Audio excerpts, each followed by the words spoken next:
بدي أقول لكم هاي، أنا غنى أديب من بيات، وكتير مبسوطة إنه للمرة الثانية عم بتشاركونا معلومات بتغنيكم وبتفيدكم، وباسم بيات وباسم بيات يارد كتير بفتخر إنه عم نقدر نوصل معكم لهيدا الشيء. واليوم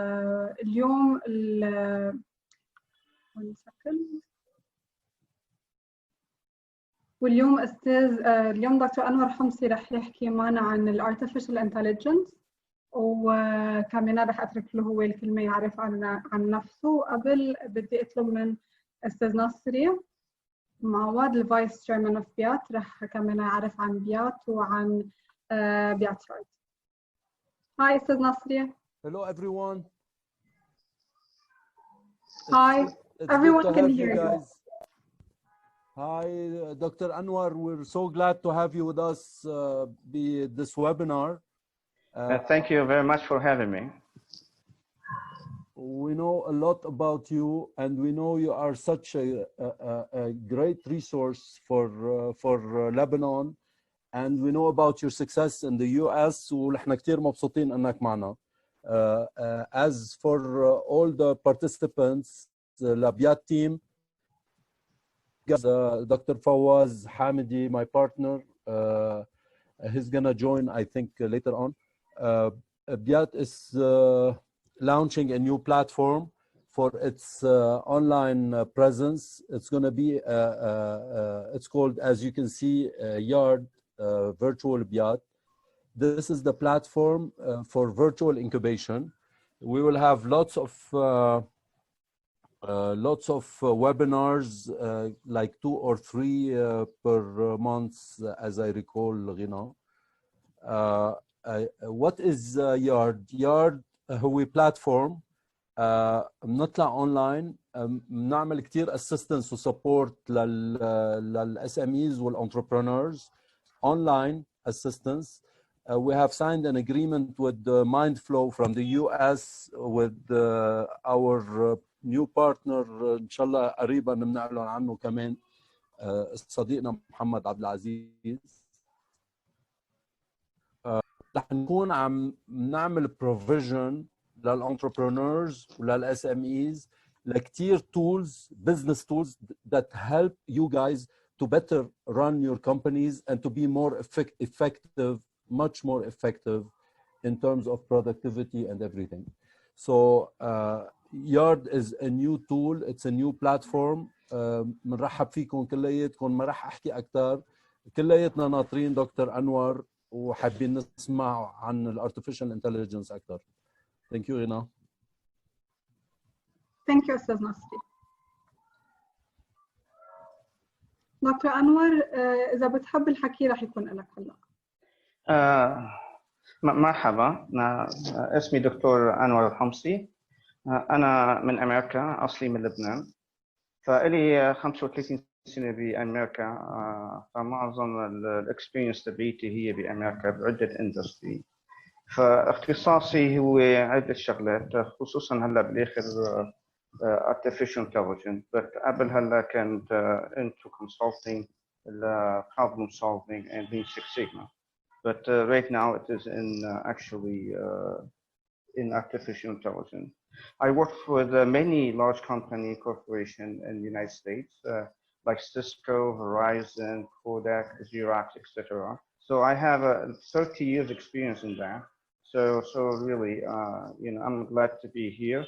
So my educational background is I have a PhD in business system, master degree in applied statistics, and actually bachelor degree in engineering. I am an author. I authored 5 books, most of them in statistics and business. My last book is about artificial intelligence, and I will talk a little bit about it during my talk. So this is really briefly about me, and I'll be happy to start the presentation here.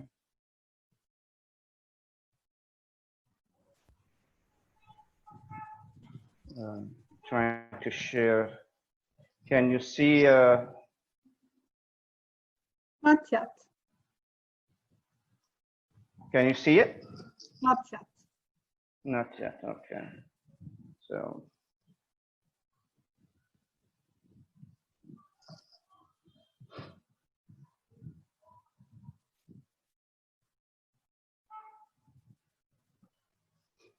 How about now? Yeah. Okay. All right. So my talk will be about artificial intelligence. We're going to talk about definition, application in general, and most importantly, the implication of AI in our society right now, which is really big. So let's start with the hype about artificial intelligence. There's a lot of information out there in the news and the magazines, you know, on the radio. Everywhere you go, you hear about artificial intelligence. Some really talks about against it, and some, you know, want it to happen. Some they said bad things, and some good things. Some people said, some scientists say that this is the end of the world if we continue with that, and some they say no, it's going to help us. So there is a lot of misinformation out there, and unfortunately, you know, with all the hype, a lot of people don't have the right information about artificial intelligence in general. So let's first define artificial intelligence. So what is artificial intelligence? Actually, it is really hard to define because there is no agreed upon definition. ما حدا اتفق على definition artificial intelligence. والسبب انه artificial, I mean intelligence in general, it is hard to define.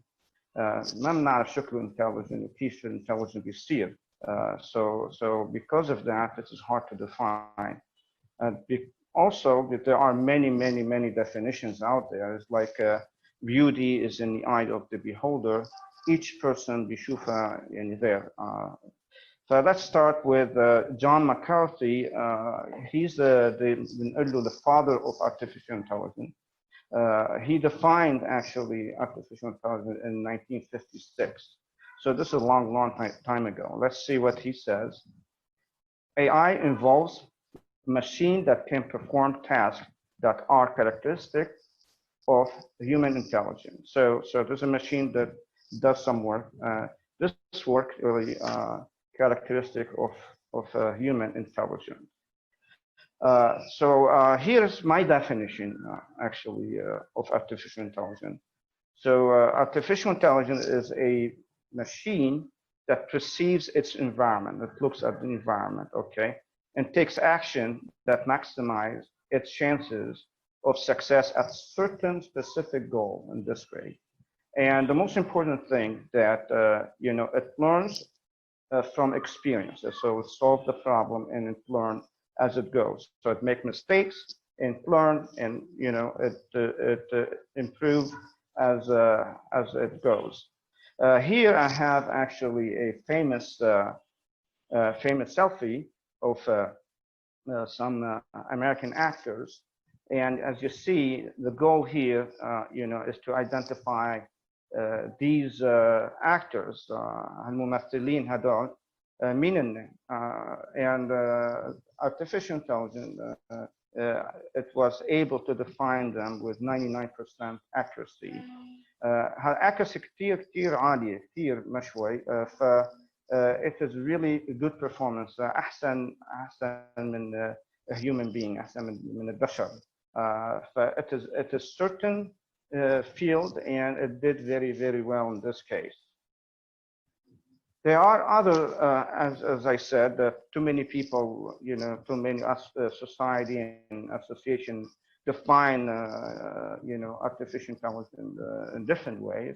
Here is Gartner. This Gartner is actually a research company, mostly for IT and others. So they also do some artificial intelligence right now. And this is the definition they have. So it is a technology that appears to emulate actually human performance, typically by learning. Actually, learning is a characteristic of a human being, and coming to own conclusion, appearing to understand complex content, engaging in natural dialogue with people in general. So this is really Gartner will define artificial intelligence. There are here another actually definition by ISO. So you can see that they all are similar, to each other, but the most important thing that it does something that this something is really characteristic of a human being, intelligent in this case. The history of artificial intelligence has been long since the early 50s, 1950s. So this is really brief history of artificial intelligence. Started in 1950 and all the way to today. But the history hasn't been good, really. A lot of failure, a lot of frustration, a lot of things. Even we had two, what we call AI winter. Basically, nobody want to deal with AI because there wasn't any successes after that. The first AI winter started in 1974 and lasted until 1980. This is really the first AI winter. And the second one started from 1987 to 1993. So during that time, there wasn't any interest because there wasn't any successes or, a breakthrough in AI. So after that, started to work AI. We started to see advances and breakthrough in artificial intelligence. It is due actually to the technology progression. There's a lot of progress in technology, especially in computing and the ability to collect many, huge amount of data and manage it in this case. So, and being able to analyze it. Because of that, the artificial intelligence now, we have breakthrough and started to grow. And we'll talk a little bit about this breakthrough, what we have so far. So this is just a brief, history. You can talk about it for a long time, but this is not really the scope of this presentation. The reason I put it there just to show you that, that there's a long history and there's a lot of frustration and at the end successes. There are three types of artificial intelligence. The first one called artificial narrow intelligence or weak, ضعيف. هذا هلا اللي نحن حصلنا له. Everything you see in progress in artificial intelligence right now is due to artificial narrow intelligence. So fraud detection, example, the image recognition or facial recognition, as you see a lot on TV and a lot of companies, they do that. Spam detection, حتى self-driving cars, it is actually considered artificial narrow intelligence. The second type is artificial general intelligence. So this is, AI that, has some intelligence, matches actually human intelligence across any field. So any field, there are intelligence there that able to, perform like a human being. So this is, we haven't achieved that yet. So a lot of scientists, a lot of people, they say that we might actually, get it in 2040. So there's about 50-50 chance, they say probability, that we reach artificial general intelligence by that date. Some maybe longer, but I think personally it will be much longer than that. So the last type of artificial intelligence is artificial superintelligence. So this is really machines that are more intelligent than any human being across any field and anything. So this is really what scares a lot of people, a lot of scientists, a lot of professionals, that there is a machine there that is much more intelligent than a human being. And there's because of that, they could not predict what these super intelligent machine will do. Some people say, well, they may look at the human being and look at them as weak creatures, يعني كتير ضعيفين, the sluggish, وأهم شيء ما فيكم تأمنوا لهم، ما حدا بيقدر يأمن للبشر. So they might find that as a problem for them and then decide to really get rid of a human being. But I don't think this is really the issue if people understand what the current really artificial intelligence, what the performance they do today and what it is in the future. So we're far from that. So the survey, surveying a lot of expert in AI, they're saying that there's about 68% probability actually will reach that in 2045. But I don't think so personally.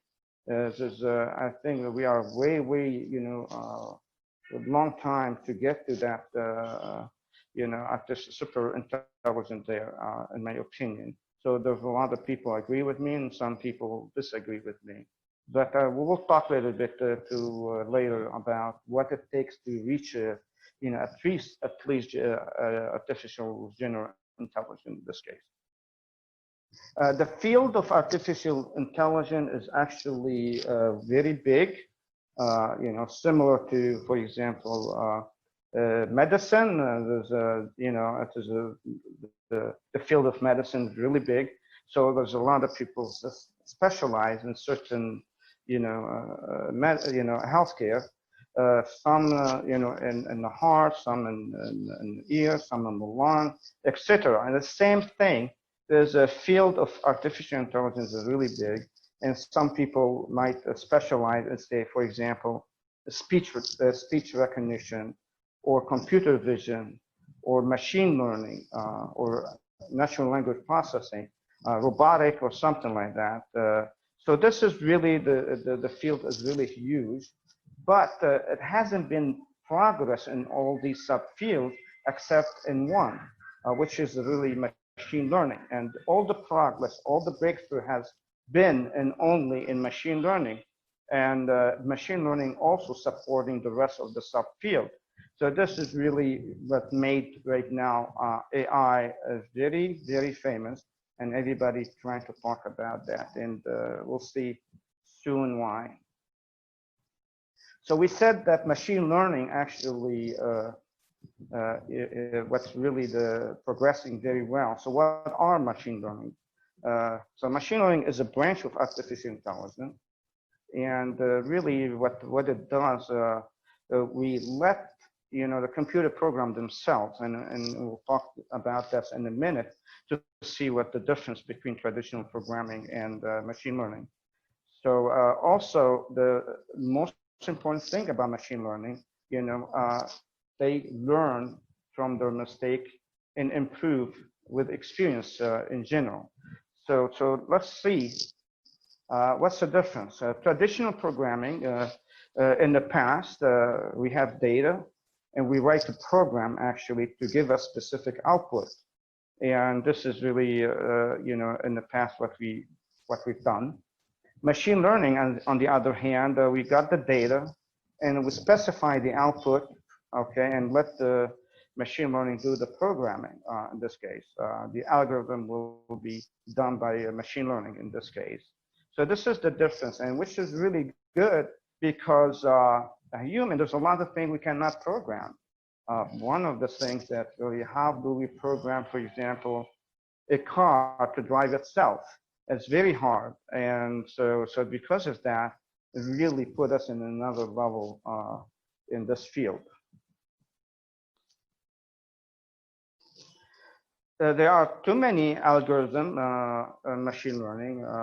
Algorithm is really mathematical equation that helps you, predict something, and I will talk about in a second.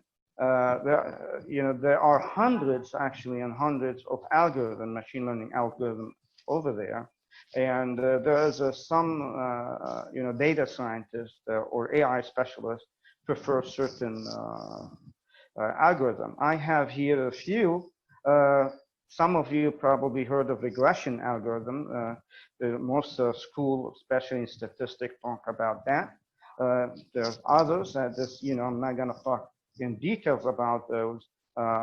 Some decision tree algorithm, Bayesian, clustering algorithm, But the most important thing about all these algorithms is actually progress happen in deep learning. Deep learning, and this is what I'm gonna talk about. Deep learning is actually a branch of machine learning, okay? And let actually the computer do much of the work. So the idea, how it works, it is really, it is mimicking how the brain, a human brain works. So in the human brain, there are about 100 billions, يعني 100 مليار نيورون. هذه خلية دماغية بالراس بالدماغ. وفي حوالي about 10,000 each neuron has about 10,000 connection with other neurons. So we have trillions and trillions of connection in our head, in our brain, with بدماغنا.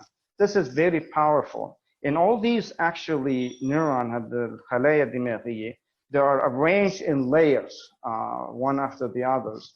So deep learning actually mimic these things, mimic the neuron, and actually structure the same way, like layers, similar to the human brain. It's مثل a human brain. So how machine learning algorithms learn? Actually, the same way a human learn. So how do human people learn? By trial and error. Let's assume, for example, here a child, okay, a child trying to learn how to walk. And initially, he tried to walk and he doesn't get it right. منه قادر يقف أو يمشي. وبيضل بيحاول. He tries and tries and tries again. He fails and tries again, fails and tries again. And every trial, okay, there is something, a change in his brain, some modification براسه بيتغير, okay, and keeps on doing it and doing it and doing it until, you know, there's a success. بيقدر يمشي بالآخر. The same thing actually, AI, artificial intelligence algorithm learn by trial and error, and until keeps on going a million times until actually learn how to do it. So we talked, حكينا على deep learning انه بيقلد كيف دماغ الانسان بيشتغل, mimicking a human brain. So every red circle هون مثل هي نورون خلية دماغية من إلا artificial neuron in this case, and arranged these neurons, خلايا arranged in layers, and the blue circles are inputs, you know, inputs to those neurons, in this case, artificial neuron. And at the end, you have an output. This is the answer, okay? We have X's and Y's. So the inputs could be anything, anything at all. For us, a human, نحن عندنا the five senses, نظر, سمع. These are inputs للدماغ, دماغنا. ودماغ بيعمل sense. We give us an answer, for example. We see a tree, okay, the inputs of a tree, and the brain makes sense out of it, analyze it, and tells us it's a tree. And the same way, you know, deep learning, we have an input and we have an answer at the end. Let's assume, just to give you an example, let's assume we are interested to go لمهرجان بلبنان, for example, and we want to, you know, our algorithm predict if we will go to this festival or not, for example. So the inputs could be inputs ممكن how far the festival المهرجان from where I am, for example, could be, you know, is the weather good or not in this case? Do I have a date to go with me or not? معي حدا يروح معي ولا لحالي? اكيد ما هروح لحالي تكون عم تشتي ولا لا. ف these are inputs, and we feed those inputs to the algorithm, and we'll predict actually if we will go at the end or not. So this is really, in short, there are for machine learning, there are ثلاث أنواع of problems that machine learning solve. One is a classification. A classification, for example, put some object in certain class. مثلا إذا عندك صورة لبسينة بيقول لك إنه هيدي بسينة ولا كلب ولا حصان. These are classification in general. في حكينا على regression، هيدي problem تاني machine learning algorithm solve. Predict مثل للprediction in this case stock. We're trying to predict stock prices, for example, in this case. And finally, we have a clustering, where we cluster group based on similarity in this case. All machine learning go through the same process. First, we define the objective, what we're trying to do actually. This is extremely important to know, because based on that, we'll figure out what kind of data we need to collect. So objective is first, and then after we know that, we actually go after the data. We collect data, and then we're gonna prepare the data, or look into outliers or missing data, etc. This is really hideous, كتير صعبة and time consuming هالstep هيدي.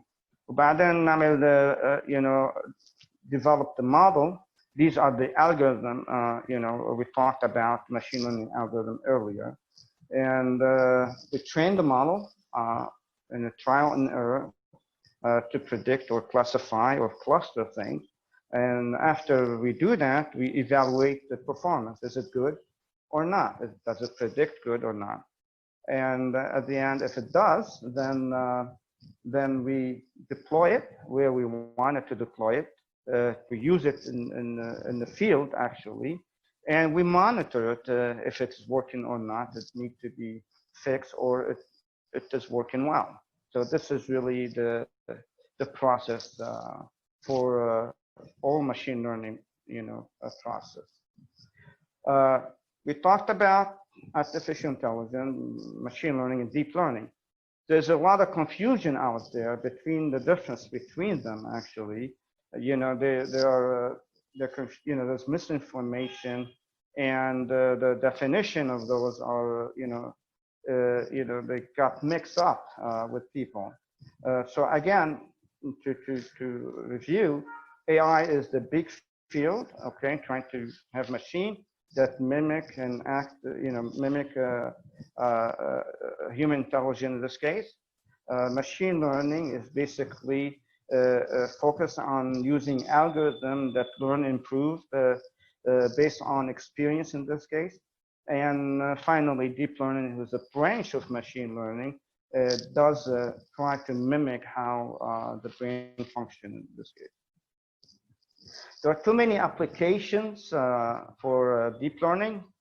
We've seen a lot of it. First one is natural language processing, text or speech. We see this, we all actually saw a lot of examples with that. The iPhone has Series, and we talk to Series and ask questions. This is really this type of application for natural language processing. We have machine translation, speech-to-speech, speech recognition, information extraction. You got a lot of information, trying to extract the information you need. Question and answer. These are some of the application of natural language processing. Computer vision, there's a big application for it, and there's a lot of jobs for it too. So we saw facial recognition, video tracking, and there's a lot of, of application for computer vision. Robotics, we heard about robotics. There's a industrial robotic and humanoid robot looks like a human being. So that most of the application of robotic has been in industry, especially in manufacturing. They are right now talking about service robot that really assist the human in some functions. We talked about application of deep learning, and for application for machine learning, there are huge application everywhere. So intelligence is everywhere around us. Because of that, there's a lot of application. I have here a summary, for different type of application. In this case, we have the commercial, healthcare and pharma and life sciences. There's a huge application for AI there right now. We all right now have the experience to see how actually AI applied in healthcare. We have the coronavirus, and now a lot of pharmaceutical company are trying to find a cure or vaccine or something to help humanity, resolve this issue, cure this issue. And they've been using actually, artificial intelligence to speed up, the vaccine, and to speed up a drug to have it for people to overcome the disease or the infection. Also, they are using AI for the coronavirus to manage infections throughout the city and others. So this is really a big application in healthcare. They use it for to detect or diagnose patients for cancer or others. So this is a huge application there. I'm not gonna talk too much about it, but just to give you an idea, in banking, for example, there's a huge application in banking. Fraud detection is huge. Also, they use machine learning to help basically the loan applicants to get a loan or not, for example. Telecommunication, also big time, legal and insurance. So this is really a huge application there. In industrial manufacturing is right now started to, a lot of application and implementation of AI and machine learning in manufacturing. Agriculture. This is really trying to predict the weather, if it's going to rain or not. Also does a lot of things. Water management is very important there in this application. AI is very important. Consumer, I'm not going to talk too much about that. Entertainment industry started to actually, they started to go there. I have a company in the United States called Agma. It does work for communication and entertainment. So we've been applying a lot of AI there. Health and fitness. Health, also, I have another company in the United States called PassCare.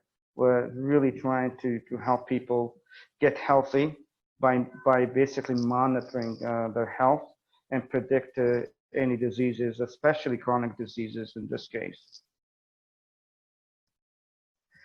In companies, there's a huge right now application in any organization. Most importantly, with regard to efficiency, so how fast and speed up the process and minimize error, because of a lot of, for example, manual work in the company. So it can be replaced by machine learning algorithm or AI in general. So this is really a huge application there. Healthcare, briefly we talked about that. Actually, AI is gonna reinvent, is gonna change healthcare totally. and a lot of doctors right now started to rely on it. And you will see in the past, in the future, the progress of healthcare. So here's some of the benefit: better diagnosis, improve patient care, reduce physician and hospital error. There's a lot of error in hospital with patients, and some of them are fatal. ممكن يقتلوا الناس البشر. فأي مساعدة من AI to prevent that بيكون منيح. Reduce the cost is very, very important. And the most important thing, أهم شيء, personalization of treatment. Basically, look into your entire health history, use genomic tests also, and try to personalize treatment for you. Not everybody basically, react to the same drugs the same way. So certain people, maybe they can use a certain drug and others other drugs. So this way you personalize actually, the treatment for any person in this case. So there's a huge application there. For healthcare, the most important application in healthcare is the ability to have care anywhere. There's a huge millions and millions of people around the world. They have no access to healthcare. Maybe the closest hospital to this person is like few hours away, and there's no transportation whatsoever. Nothing they can do, and there is a need. They can reach any doctor. So now, if you have a mobile phone and internet, you can have access to healthcare anywhere in the world. So this is really the one thing, AI really making it happen to the people who around the world that cannot have access to healthcare, and hopefully this will allow them to do that. One of my company, Pascal, is doing that right now to allow people to be able to have access to healthcare anywhere through some platform that we have. The other application is in automotive industry, and it can be used AI in vehicle crash, also, and in self-driving car, autonomous cars, self-driving cars. I ask people, what do you think about self-driving cars? And they say, well, I will never ride in one. ما بركب ولا سيارة هاد. If you think about it, actually, how many accidents, car accidents happen in each year? There are hundreds and hundreds of thousands around the world of car accidents happen every day. So people are not good drivers. This is really the reality. They are distracted. I mean, I don't know if you see, I see people here in Lebanon, for example, driving and looking at their iPhone and texting and whatever it is. So they're distracted and not really paying attention a lot of time. So a lot of accidents happen because of texting while driving. So because of that, just imagine if we have a car that drives itself, and how much we can reduce fatality due to car accident each year. So, but this is really a huge application, and so I am for it. But in my opinion, it is still a long way to have that because of a lot of technology issues. Most importantly, hacking the system, and somebody from far away can hack a self-driving car and make it do whatever they want to do. So extremely important right now to overcome this issue And with technology progress, we'll see that happening. Artificial intelligence leaders, who are the company's leaders in artificial intelligence? Google is number one, I believe. You have Microsoft, you have Facebook, IBM, and Amazon. These are mostly American companies. There are others in China too, and other around the world. For hardware, NVIDIA and Intel, these two companies, are very important for the hardware for AI application there. So right now we're gonna switch gear a little bit we're gonna talk about artificial intelligence in society. The progress of artificial intelligence is going fast. Every day you hear about some new things every month. So if somebody I know wrote an article today, in a month become obsolete.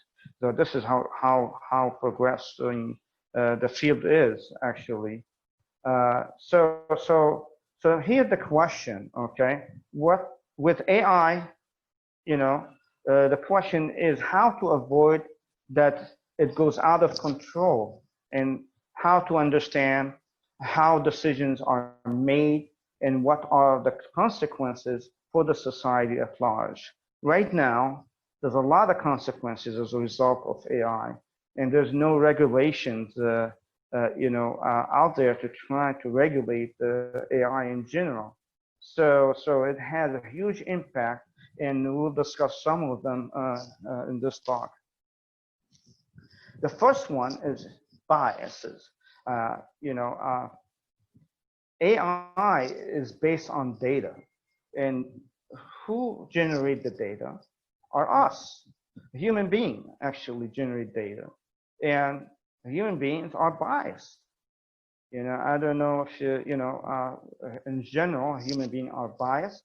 Some people like certain group, may not like other group, based, on religion, race, or whatever, or location, color, you name it.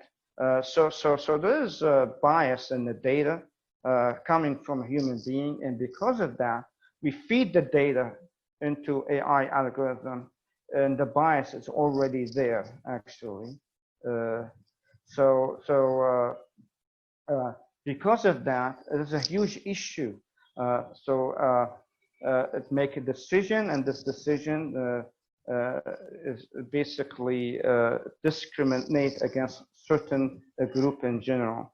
So because of that, all AI professional should really have ethical training for AI to really have obligation to do the right thing and feed the right data, clean data, okay, to the algorithm to have a decision that bias-free in this case. Because of the bias, we see a lot of discrimination. People like a certain group more than the other, and there are some people. Algorithm making decision in court, in bank, for example. Somebody going to apply for a loan, and and the decision may not be favorable. Maybe the algorithm denied the loan for him because it belonged to a certain group or race, for example. And this is really big issue, and we've seen it everywhere. So people go apply for a lot of things, loan or apply for a job. Right now, AI actually recruiting people and decide who to hire and who doesn't. And because of that, there's a lot of discrimination and becoming a huge issue. And whoever working on AI, machines, they should take this into consideration in general. Artificial intelligence and big nudging. Here, he who has large amount of data can manipulate people. Okay, manipulation is already happening with us without knowing.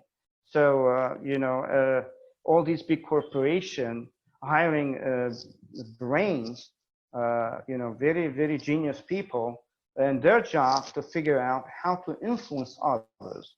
So these big corporations have tremendous, a lot of information about you, and they're going to study that and try to nudging you towards certain things in favor of these companies. So there is a manipulation, and we talk. They talk about AI and automation, and right now we've seen that AI is automating people, and without their knowledge. Okay, so this is really a big issue. So we, how would behavioral and social control impact our lives? It's already done. And somebody need to really speak and have some sort of, regulation for that, because a lot of big companies, they're doing whatever they want to do without anybody stopping them right now. So another issue, like for example, in China, there's something called a citizen score. So they're giving score to every individual in China, okay, and try to, if somebody has high score is good, and low score is not good. So if somebody has a low score, a lot of things forbidden, and of doing. For example, he's not going. منو قادر يسافر، منو قادر يقدم على عقد a loan, for example, from bank. He cannot do anything, and it's really will be controlling people. And this is really a big, in a very bad way, to use artificial intelligence in this scenario. Filter bubble. I don't know, everybody right now, open your computer and you'll see, personalization everywhere. Netflix, you watch one movie and then they know your taste and they basically propose, some movie for you. So they know more about you, they more about your taste, what you like and dislike, and then they personalize everything around you, the thing you like. But this is really, they're putting us in a bubble. Why? Because it kills innovation, as a matter of fact. Innovation, when you look into, explore the unknown, for example, to look into, people that they don't agree with you, and listen to their point of view, for example, or try something that you never tried.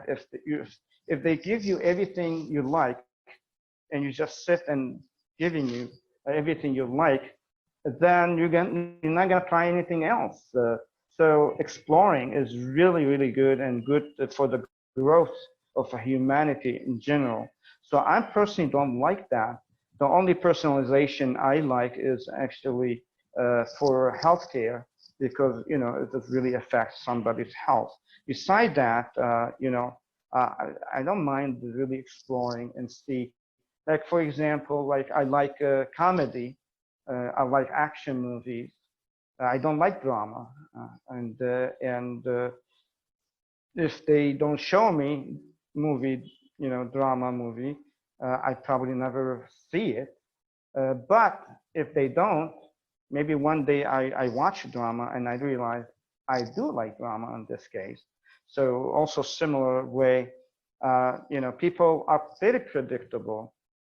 People go to the same restaurant, they eat similar food, they listen to the same music, like one day, like I eat certain food and other food I just don't eat. And one time I've been told, try this one, it's really delicious. And, I wasn't sure. And finally I tried to eat it, and I found out it's really delicious. But if I didn't have this opportunity to really try it, I would never know that I like it or not. So all these big high-tech companies putting us in bubble, and it's not good for our growth in general, and it would kill our curiosity. It kills our innovation in this case. Security and privacy issue. Privacy, they're saying it is something from the past. There's no privacy anymore. So all these companies, they know everything about you. I mean, each one of them have an iPhone, mobile phone, whatever, and you know, they know everything about you. And this is really an issue. I mean, they're listening everywhere you go. Even when your iPhone, for example, is off, they're still listening. And this is a huge, huge issue, privacy. Now, think about it, you know, people share all the personal information with these companies. And then the question is, what do they do with it? And this is really freaky. يعني أنا بحسها كثير صعبة لأن من يعرف شو حيعملوا بالمعلومات تبعيتي in this case. So we don't know.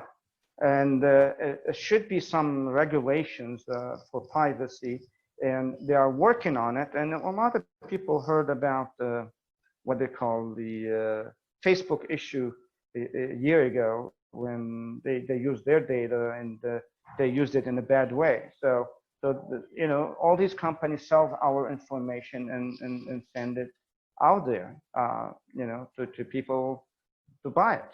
But this is really a problem in this case.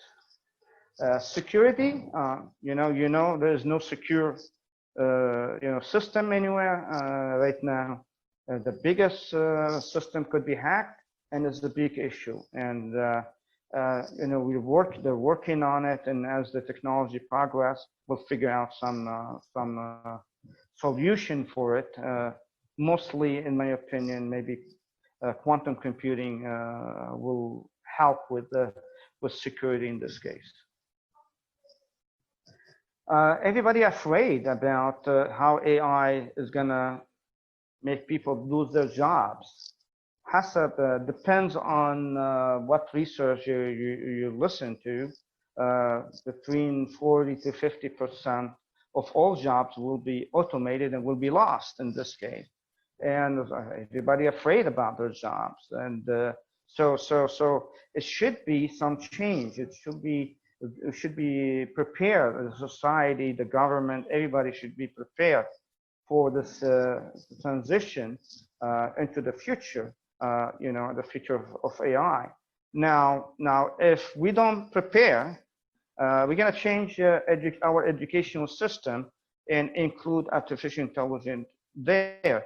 But if we don't change fast enough, we're going to see a huge amount of unemployment, and started to show right now. But if we are prepared and we change our educational system to really you know, incorporate AI technology into our future, then the unemployment rate will be much lower and much easier for the transitioning of society in general. We talked about the singularity. This is where machine reaches the intelligent, the super intelligent, much more intelligent than a human being. And again, I said this is a super intelligent machine, and it is, a lot of people think it is the end of humanity, and this is why people are saying right now AI is our last invention, and we're not going to have another invention after that. But is really the singularity near? I don't think so right now. In my opinion, we really don't need to worry about it. All the hype and what you see in the science fiction movies is not what the reality is. The problem with a lot of people, they really don't understand what current AI is, what it does, and how difficult to reach a singularity in the near future. I'm not sure if we're going to reach it in the future. If we are, it's going to be a long way, long ride for us to reach that. So in order to reach the singularity or artificial super intelligence in this case, we need to be first reaching the general intelligence, general artificial intelligence, which is really, we have a machine, has intelligence similar to human intelligence in any field in this case. So there's many challenges, and I have here two of them I actually listed. One is the first one, learning ability. Require a large amount of data. Right now, for the machine, machine learning algorithm to learn, we need millions of data, to make it learn. But the human being actually learn from a couple examples. If you have 2 years old boy, for example, and he sees a cat, and his father tells him, "This is a cat," and the boy repeats "cat," and another time the boy sees the cat, he will remember this is a cat. So it doesn't take long actually for a human being to learn, but the machine, it takes a lot of information, a lot of data actually to do. And this is really a problem right now, because sometimes you don't have the data, and sometimes the data is not good. So this is really an issue. So this is something we need to solve right now. And we are working on it. There's a lot of good work is happening. Actually, I'm working on this specific issue right now. The second, problem to reach general artificial intelligence is the ability of AI machine to program itself a learning task. So this is really mimicking a human curiosity. So looking at something and you are curious to know more about it and actually trying to look into it. So this is really what it is. So this is really difficult to do right now. So this to reach also the singularity or the superintelligent, the machine need to be self-aware. Self-aware means to have some conscious machine in this case. And we are no near at all close to that. We have no clue what consciousness is. If you ask the brightest and the most intelligent scientists out there to explain to you what consciousness is, they have no clue. So we're not there, and some people don't want to go there because they think consciousness is something to do with metaphysical thing, and they don't go for it. So, but right now they are changing, and the whole thing is changing. And some scientists are really working on consciousness, and I'm not sure if they will reach it. It's a very hard problem to do, actually. Dr. Anwar, yes. it says Nasri raised his hand. He has a question. Excuse me?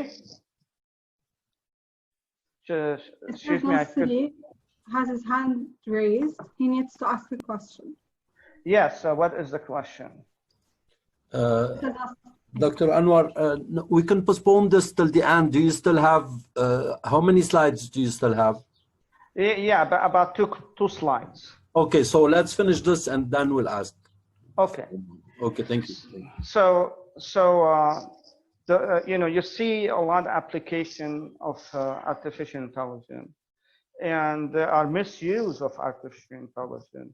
Most of the high-tech company actually, the most important goal for them is to make money, to learn, to get your information, to sell your information, and there are a lot of big challenging problems for humanity. I mean, we can list some of them. Some of them maybe environment. We have an issue with environment. We have an issue with poverty. We have an issue with health, like a lot of diseases, a lot of problems, like cancer. Cancer, nobody really knows how to fix that. Education, water shortage, terrorism, a cyber attack. So there's huge challenges around the world for humanity that AI should solve. But unfortunately, most of the concentration right now is happening in the other way, trying to make money out of AI, try to learn more about you to see how they can get your money and make you spend in certain ways. So that's something you know you need to think about. So all of you who really want to go into artificial intelligence, I encourage you to really look into solve these humanity challenges, and one problem at a time, regardless how small it is. Actually, we should actually do that. The future of AI, where we're going from here, God knows. Right now, we have many options, so we can stay the same way. What I think is not really going to happen. So we have, either go to heaven or go to hell. So we can use it to assist humanity and help humanity solve humanity problems and challenges, or we can use it to control humanity. And we've seen a lot of things happening right now with that. So how are we going? It is up to us. It's really up to us. All these big AI company should work together. They should really concentrate on transforming or transitioning to society that benefit everybody, or all of us. Just I want to advertise my book. This is my book. You can get it from Amazon, but Amazon doesn't ship to Lebanon. Maybe you can do it through Kindle, electronic book in this case, or if you you can reach out for me, and I can actually give you a copy if you like. So this is really my few seconds of advertisement for my book. And now let's take a questions. Dr. Anwar, can you hear me? Yes. And I'd love to thank you. I personally benefited a lot from this. My concern, our concern is in BIAT are SMEs. How SMEs could benefit from AI, and how they can integrate AI in their businesses? Well, you guys, you can do training, okay, for AI to help small businesses, and you can assist small businesses in implementing AI in general. And this is one thing, and also maybe it can help you with efficiency in your work. So this is really a short answer for you.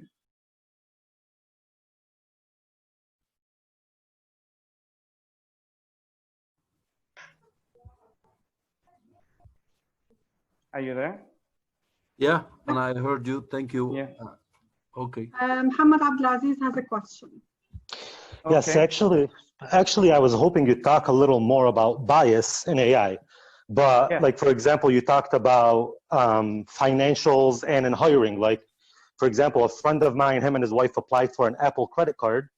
She has a better credit score than him. He got a higher credit limit due to bias. Or like Amazon stopped using their AI to actually hire because it had a bias towards men, over women. And that's mostly due to the fact that AI researchers are mostly men. So there isn't necessarily, it's just a natural bias. But the concern for me is specific to Lebanon. So in a country like Lebanon, where like in the US, where you have people that have natural biases, there's still these problems with AI. In Lebanon, it seems like there's two issues. Number one is that there's a lot of overt biases. Nobody's trying to hide them, which actually, which I want to know kind of your take on the concerns and the fears that causes for AI being applied in a country like Lebanon. And the other thing is, this country has a fundamental lack of data. There's no real data collection. While the whole world has been collecting data points for 100 years, Lebanon is not where the US was in the 1930s. So what do you think the implications are going forward?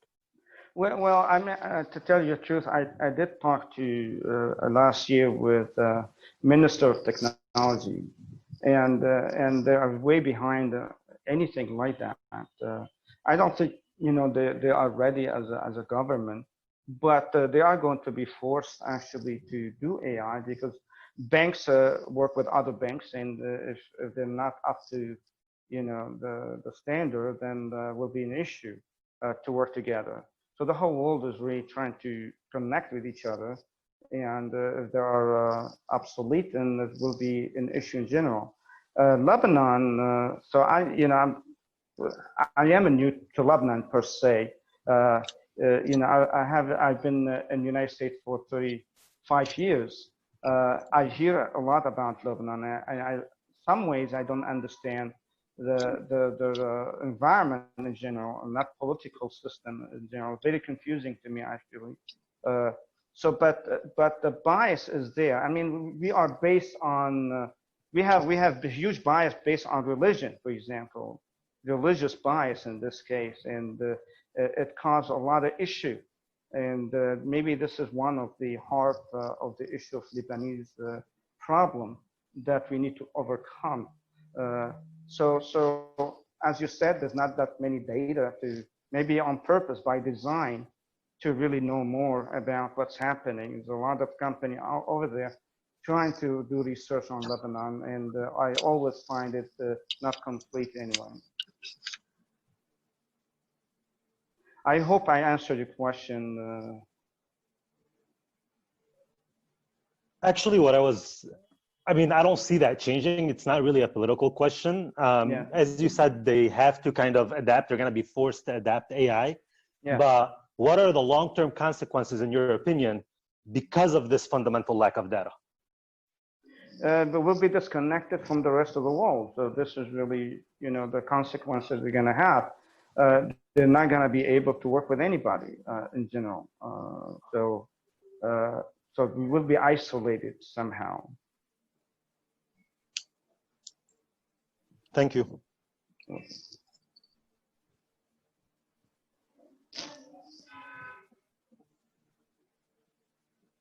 في كمان دكتور نادر غزال حابب يسأل سؤال.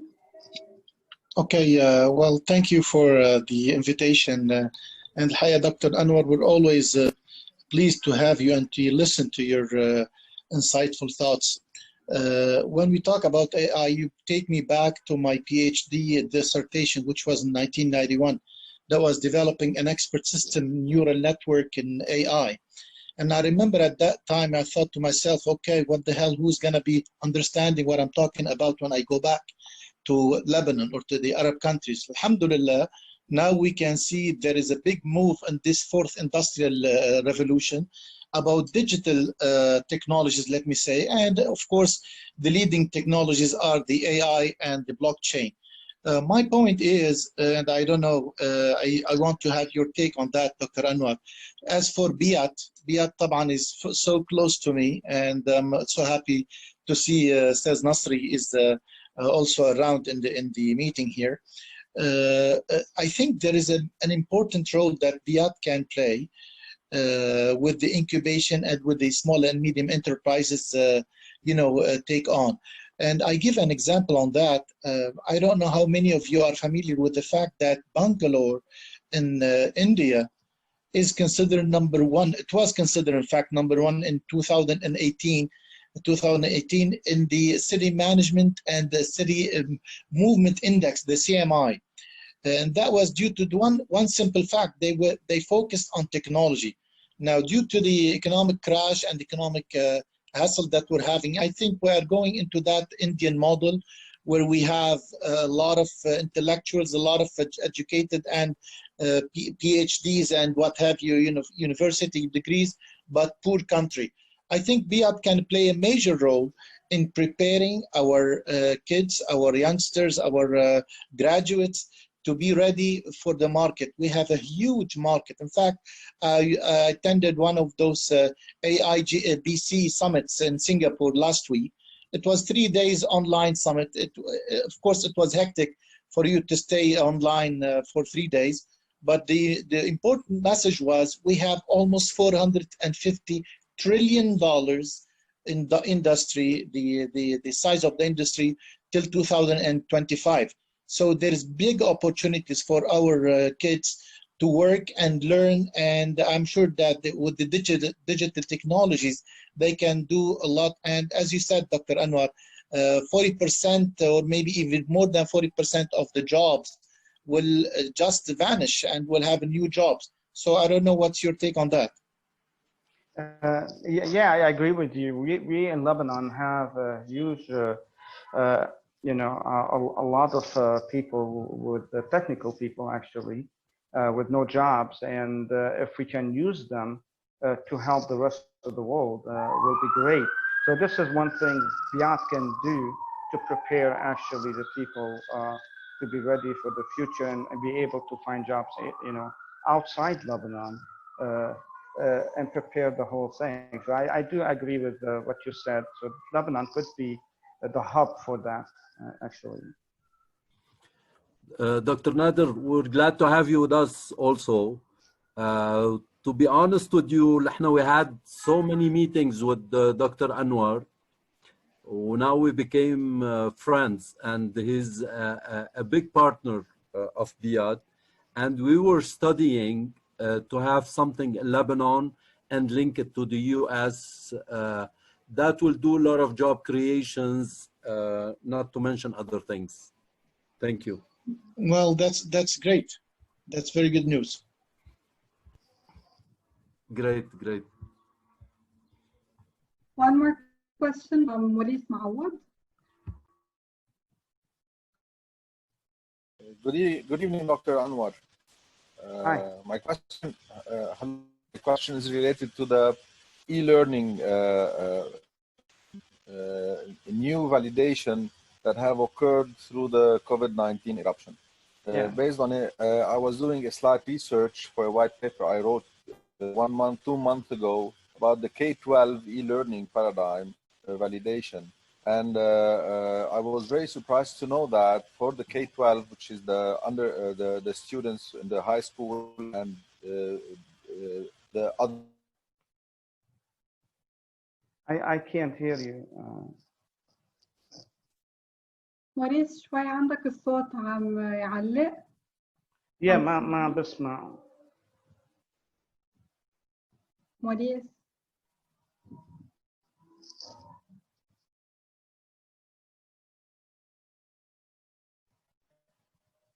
ما سمعت شيء. خلينا ننطر دقيقة. في حدا بعد حابب يسأل سؤال meanwhile؟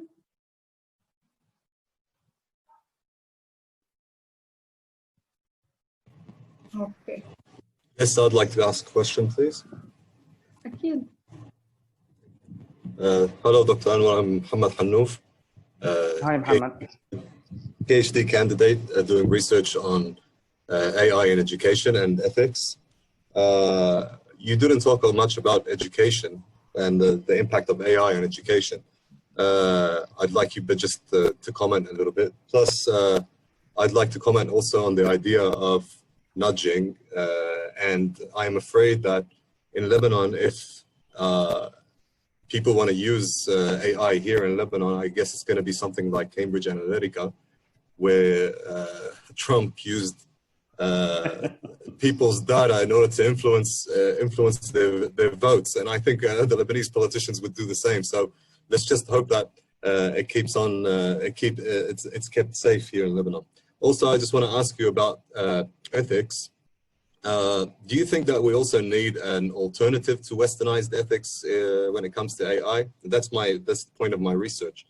I think that there are other ethical traditions that we should keep in mind, like, for example, Ubuntu, like, for example, Islam, like Confucianism. I'm doing on Islamic ethics and how it can apply to AI ethics. If you can comment on that, please. Thank you. Thank you. Okay, so you asked 3 questions. Let me remember the first one. Yes. You talked about the jobs. No, okay. Impact of AI on education. On education, okay.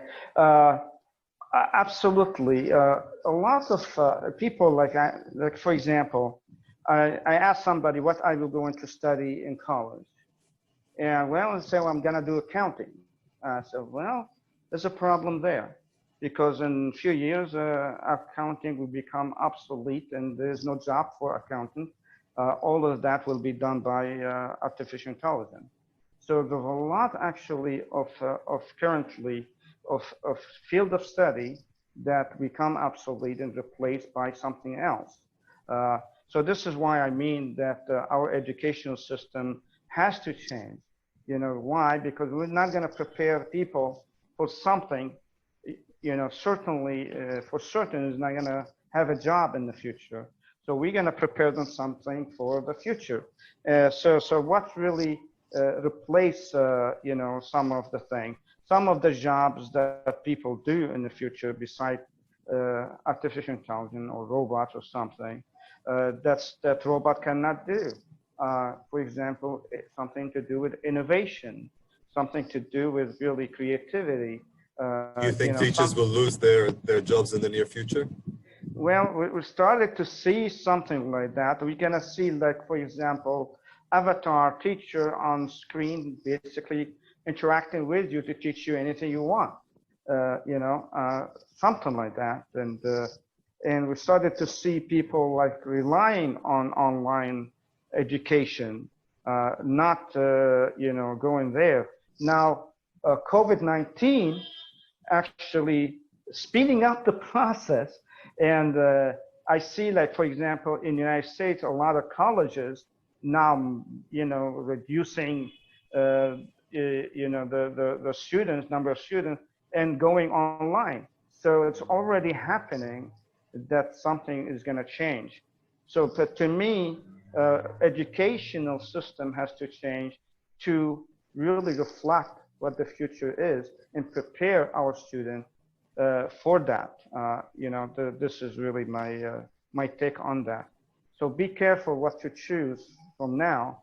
Choose something that you know for certain that it, you know, is going to be there when you're done studying.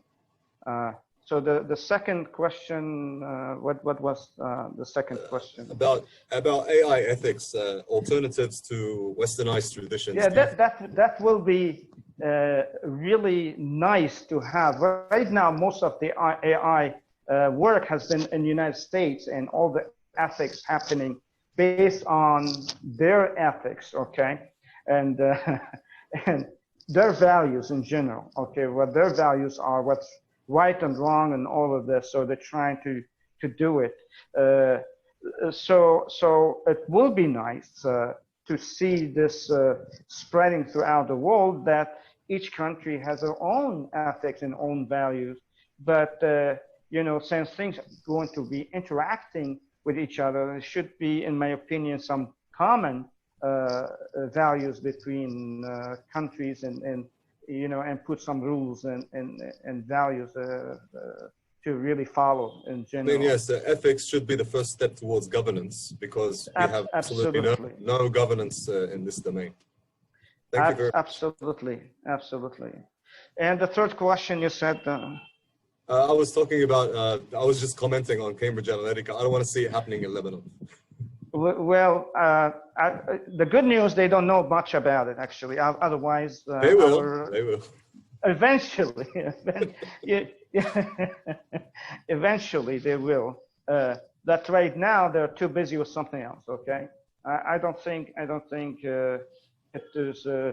But I'm not talking. You know, not just Lebanon. This is really in the world. And look what's happening in China. I'm sure you're aware of what's happening there. You know, we have two options actually. We can use it for the good or use it for the bad. So far, the bad is winning, unfortunately, and I don't see you know, a lot of good happening right now.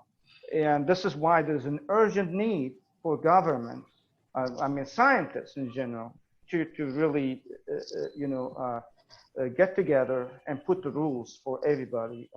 Otherwise, you know, they should not use it. Not too long ago, I don't know if you heard, you know, facial recognition. A lot of police in the United States, they've been buying this from high-tech company.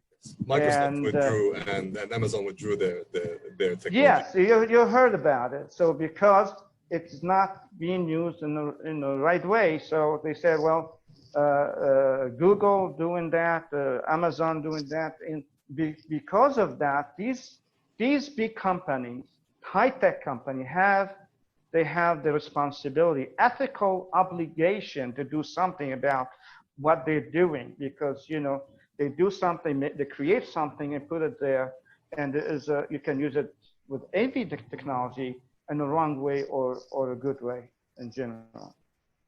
Thank you very much. When my thesis is done, I'll send you a copy about it. So please do. I'll be happy to read it. No problem. Thank you. Great. Any more questions?